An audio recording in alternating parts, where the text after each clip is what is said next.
warahmatullahi wabarakatuh. Halo teman-teman, perkenalkan kami dari kelompok pemrograman algoritma pemrograman. Di sini kami akan mempresentasikan atau lebih tepatnya menguraikan hasil kerja kami kepada teman-teman sekalian. Nah, di sini saya selaku Marlina Sinaga dan rekan-rekan saya yang bernama. Nama saya Alfaiz Giovanni. Perkenalkan, nama saya Alifa Asmi. Nama saya Taufik Hidayat.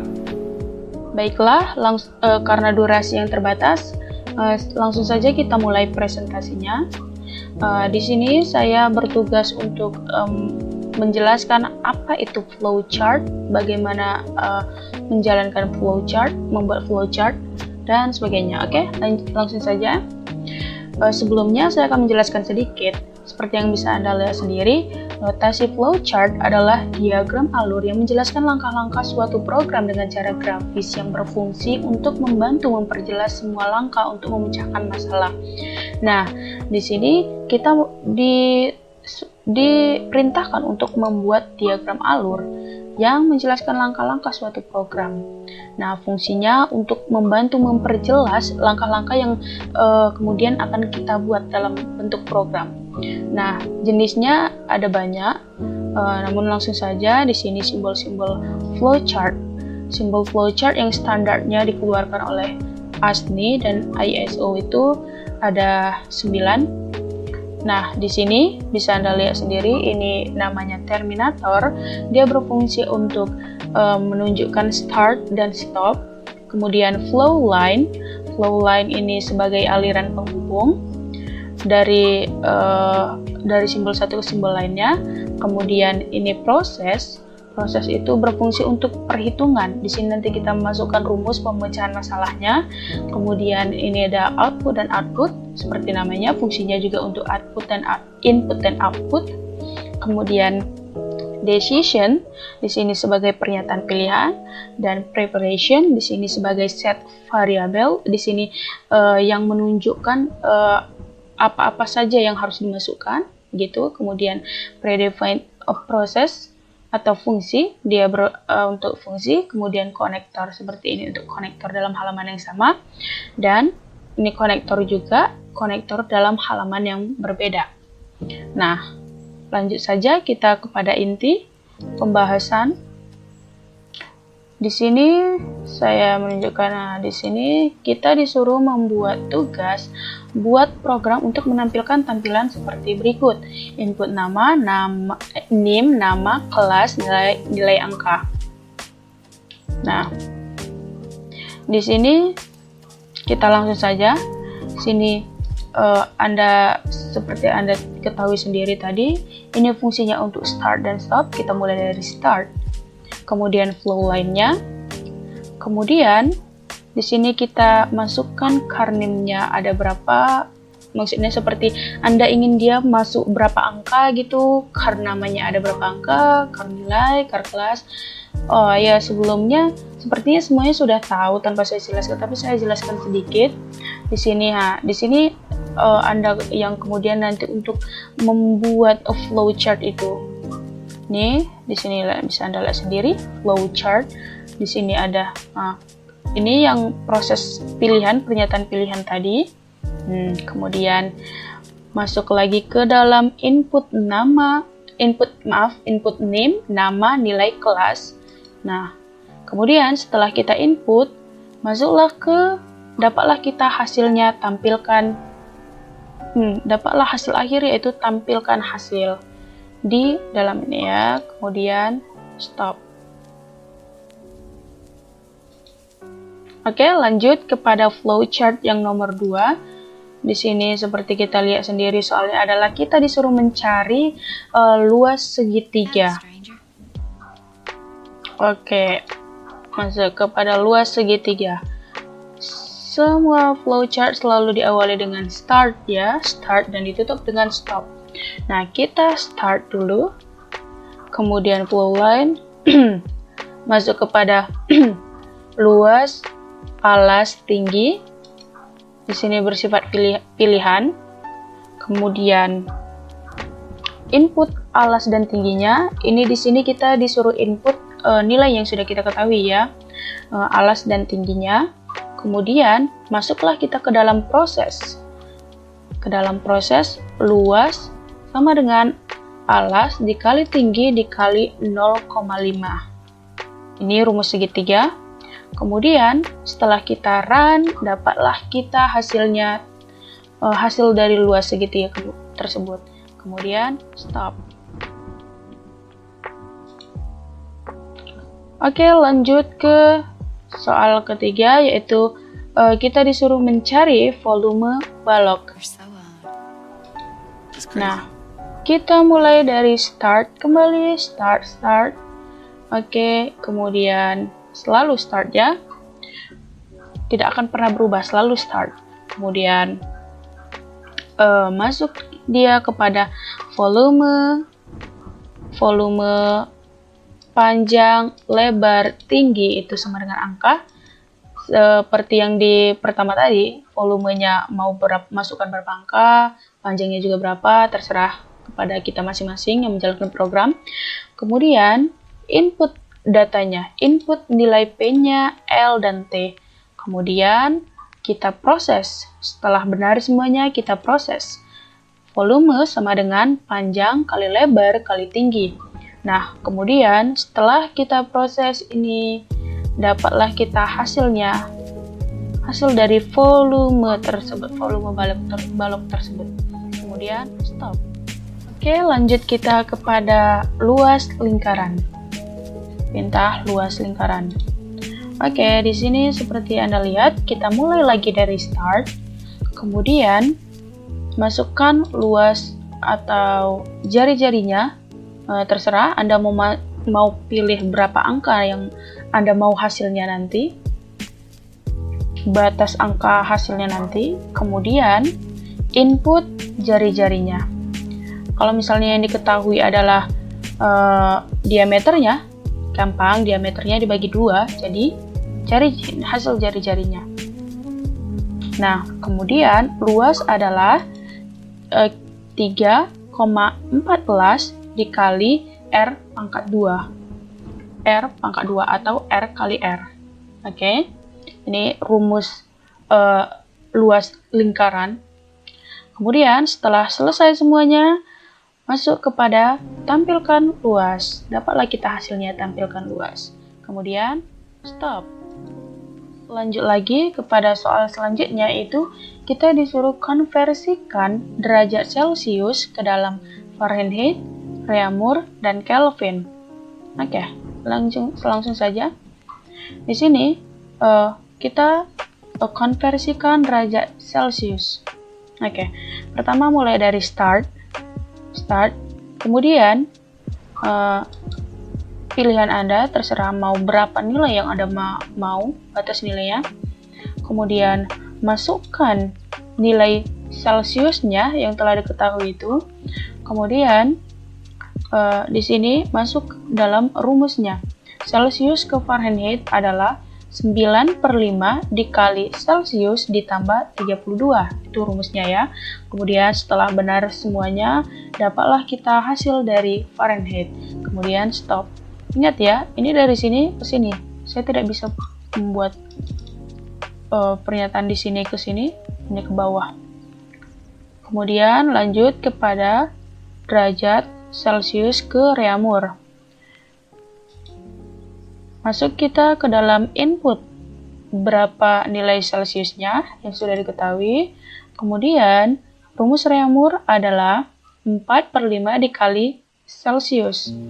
Di sini kita jalankan programnya, kemudian dapatlah kita hasil dari Reaumur. Kemudian stop. Oke, lanjut lagi. Kemudian masukkan nilai Celciusnya, dan di sini kita disuruh mencari nilai Kelvinnya. Kelvin sama dengan nilai Celcius ditambah 273. Dapatlah hasilnya Kelvin. Kemudian stop. Lanjut kepada soal selanjutnya, yaitu kita disuruh mencari terabyte diubah menjadi gigabyte, megabyte, kilobyte, byte, dan bit. Ini salah soal di atasnya ini sepertinya. Lanjut saja. Pertama, kita mulai dari start, kemudian set variabelnya ada terabyte, gigabyte, megabyte, kilobyte, byte, dan bit. Nah, kemudian kita input nilai terabyte-nya. Ada berapa nilai terabyte-nya? Kemudian masuk ke dalam rumusnya. Kayak di sini terlalu panjang, nanti supaya lebih jelas Anda lihat kepada penjalanan program oleh rekan saya. Oke, kemudian setelah semuanya benar, maka dia akan menampilkan nilai yang nilai dari semua konversi yang dibutuhkan ini. Nah, kemudian stop. Terima kasih kepada Wardina Sinaga yang telah menjelaskan flowchart pada modul B1. Selanjutnya saya akan menjawab soal latihan yang ada di modul B1. Yang pertama, buatlah program untuk menampilkan tampilan seperti berikut, yaitu tampilannya yang akan dikeluarkan tulisan berupa kalimat Universitas Lancang Kuning Unggul 2020. Berikut proses pemrogramannya.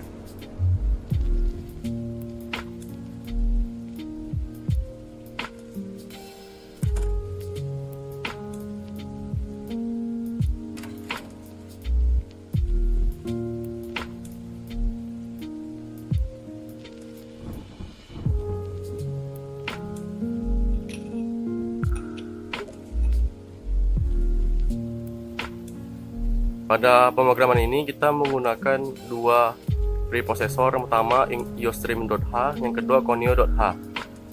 iostream.h berfungsi untuk menyediakan statement cout agar dikenali oleh program, sedangkan conio.h berfungsi untuk menyediakan statement get agar dikenali oleh program. Cout berfungsi untuk menampilkan tulisan yang akan kita buat. Soal nomor 2, buatlah program untuk menampilkan tampilan seperti berikut. Yang pertama, input name, yang kedua input nama, yang ketiga input kelas, yang keempat input nilai angka. Dan juga menampilkan hasil dari input. Yang pertama name yang di-input, yang kedua nama yang di-input, yang ketiga kelas yang di-input, yang keempat nilai angka yang di-input. Berikut proses pemrogramannya.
Pada program ini kita masih menggunakan dua preprosesor, yang pertama iostream.h, yang kedua conio.h.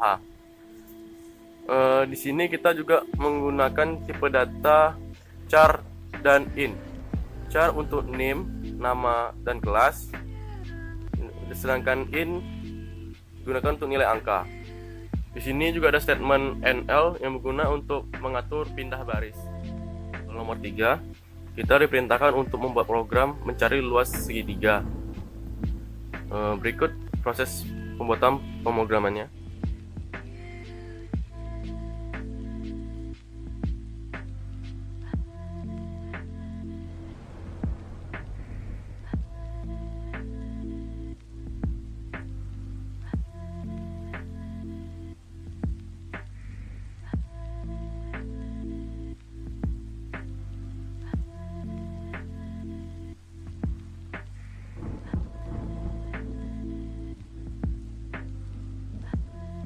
Nah, pada program ini kita masih menggunakan dua preprocessor yang sama. Yang beda hanyalah tipe data. Kita menggunakan tipe data in dan juga float. In untuk alas dan tinggi, sedangkan float untuk rumus luas segitiga. Mengapa kita menggunakan tipe data float? Karena di rumus luas segitiga ada bilangan desimal, yaitu 0,5. Jadi rumus luas segitiga itu 0,5 dikali alas dikali tinggi. Makanya kita menggunakan tipe data float. Untuk soal nomor 4, programnya sama seperti nomor 3. Kita hanya mengubah variabel dan juga rumusnya. Karena yang sebelumnya kita mencari luas segitiga, soal nomor 4 ini mencari volume balok.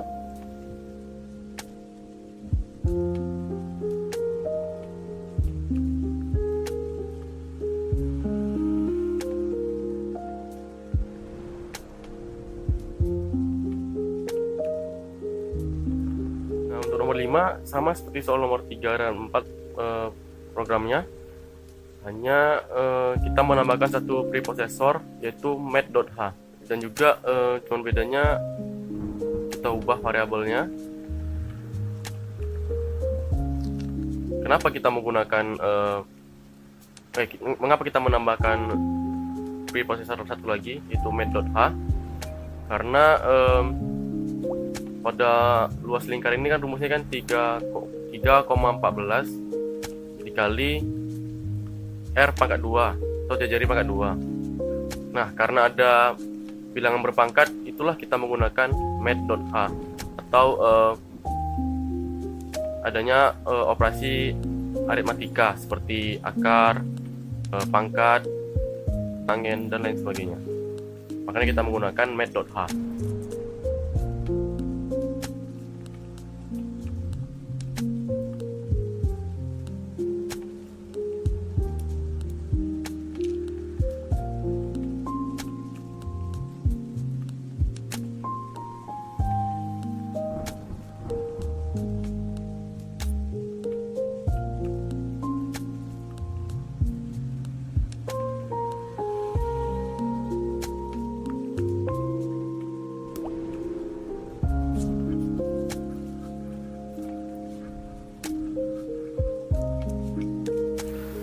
Nah, untuk nomor 6, kita diperintahkan untuk membuat program konversi suhu dari Celsius. Berikut proses pembuatan program pada program konversi suhu Celsius.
Pada program ini kita menggunakan dua preprocessor, yang pertama Yostream.h, yang kedua Conio.h. Dan untuk tipe datanya kita menggunakan float. Fungsi cin adalah untuk statement input data ke variabel. Untuk nomor 7, programnya sama seperti nomor 6.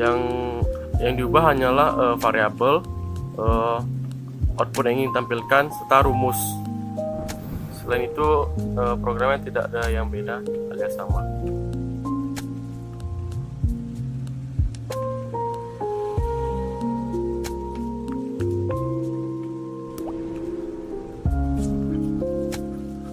Nah, itu tadi soal yang telah kita jawab, dan sebelumnya ada juga flowchart yang dijelaskan oleh Marlina Sinaga. Sekian dari kami. Assalamualaikum warahmatullahi wabarakatuh.